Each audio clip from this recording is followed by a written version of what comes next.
Okay folks, now you guys remember my very big girl Vanda here.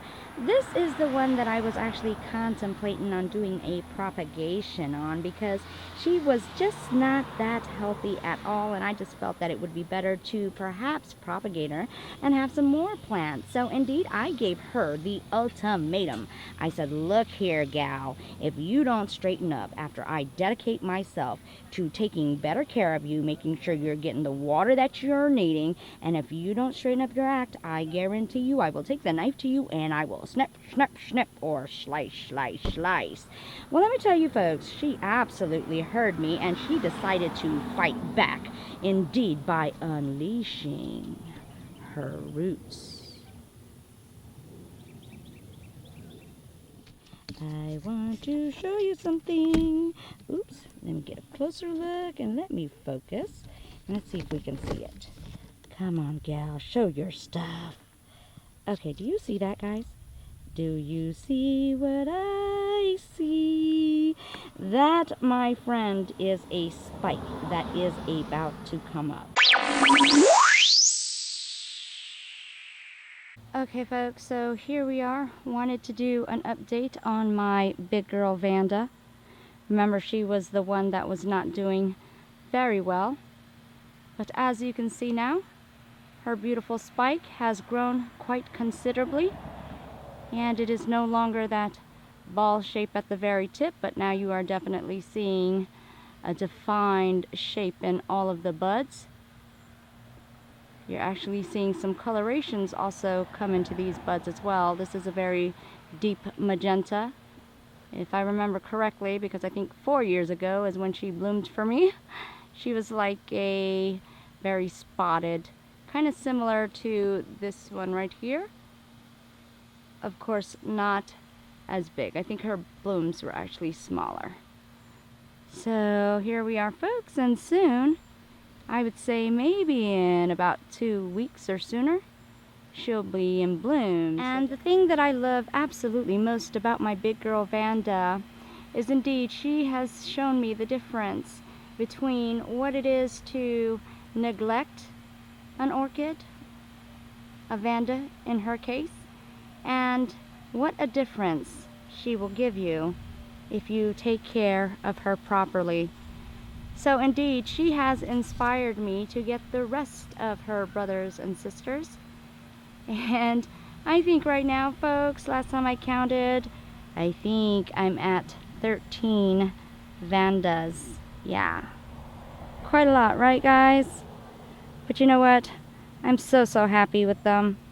And indeed, I have rededicated myself to the lovely Vanda varieties. And indeed, they are part of the process of living life to the fullest. Okay, so it's been quite a long time since I gave you guys an update on my big girl Vanda right here. I know, very long overdue, folks. Now, if you guys remember, she is the biggest Vanda that I have. And actually, when I started on my adventure, she was the only Vanda that I have. And actually, you guys know that I've progressed from there, now having about 13 different Vanda varieties, because I have fallen madly in love with the Vandaceous orchids.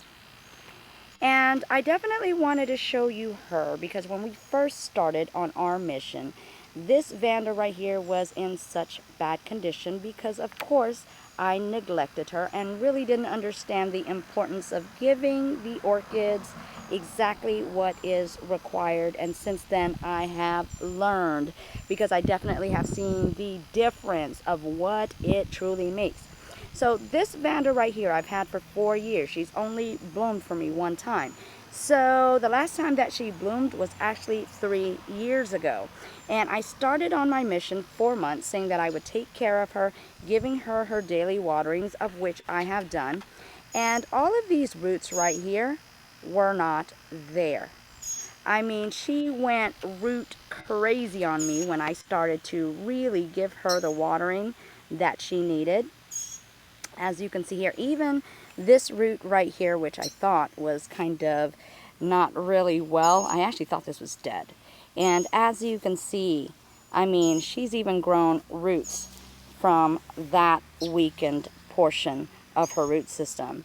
And as you can see here, even in the backside of her, I mean, you can see all of these roots just growing magnificently. So after all of these roots had started growing, I was in for such a pleasant surprise, because in her leaf axil I did start noticing that there was a nubbins, which of course now you can see is a definite spike that has grown. And from that spike, these beautiful blossoms have emerged. Indeed, she is now blooming. And I am very, very ecstatic at these blooms, because it had been so long since I had a blossom from her that I actually forgot what her blooms looked like. And so to get these blooms, I'm like, wow, I really did not think that she had bloomed like this. And I am really happy, because she is quite a variation from my other Vandas that I have. And of course, you guys know I don't want 100 of the same blooms and blossoms and colors. So indeed, I was so thrilled that she has such a different shape of her actual blossom, and also different coloration, because as you guys are seeing, indeed, she has spottings and somewhat of a little bit of a tessellation pattern on her petals as well, but mainly spottings. But the color of her spotting is kind of a raspberry color on this like white cream color. And the actual petals also, definitely you can see the actual petal shape in its individuality, where my other Vandas actually kind of overlayered each other, and you couldn't see where one petal would form and then the next would begin. So they kind of all ran together. So it was very nice to see that this actually had a different shape in her blossom as well. Now, I will say that she is a little bit more subtle, a little bit more simple in her color.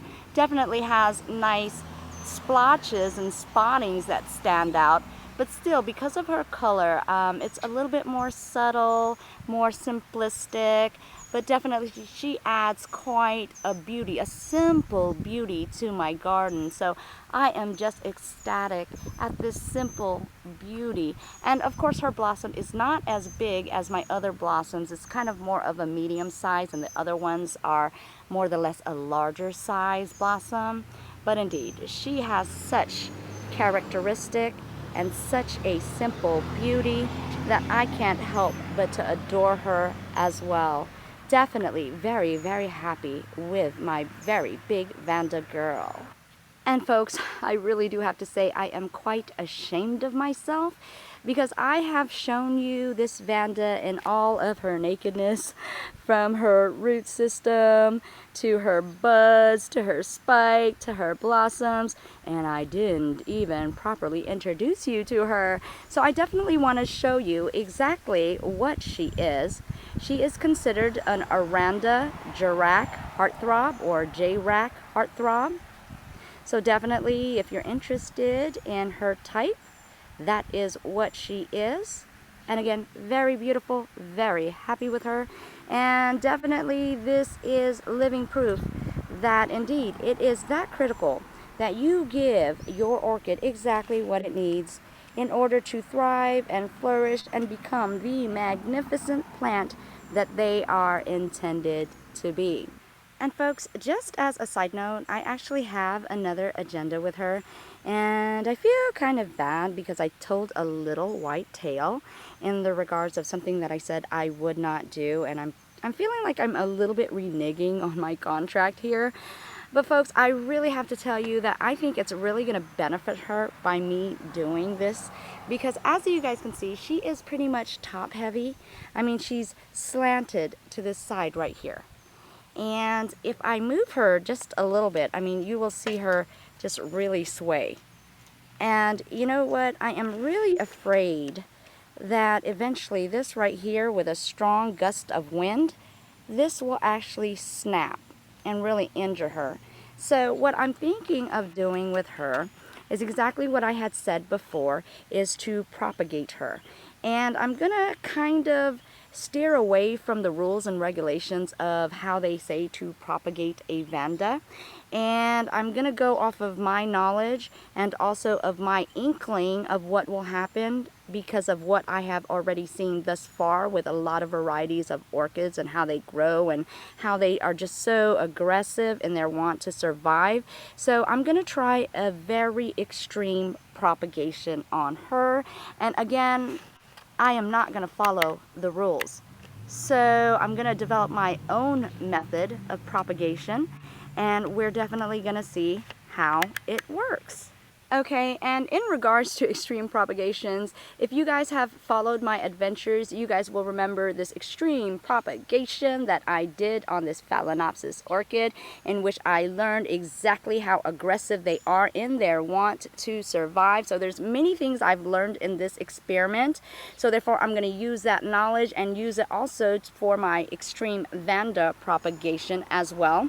And this right here has been in place for about 2 weeks now, and I've been really monitoring her, and I've definitely noticed some changes, some growth, and some things that I want to share with you. But definitely she has her own series, so next video you will see exactly what is going on with her, so definitely stay tuned for that. And since we're talking about the extreme ways that orchids will find a way to survive and flourish, we also had this adventure right here with this Phalaenopsis that completely root rotted, and she is now in my tree. But I definitely wanted to show you, of course, her growth in her root system, which she barely had any roots left, and also the growth right there in the center that you can see there.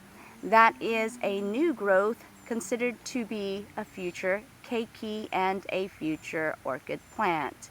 So indeed, they are pretty extreme in their growth habits. So that is why we are going to continue on our extreme propagation methods. And also because of a suggestion from a viewer and also a friend by the name of Joshua's Aquarium, this Phalaenopsis right here is also going through an extreme propagation method here in a little while, so definitely stay tuned for that.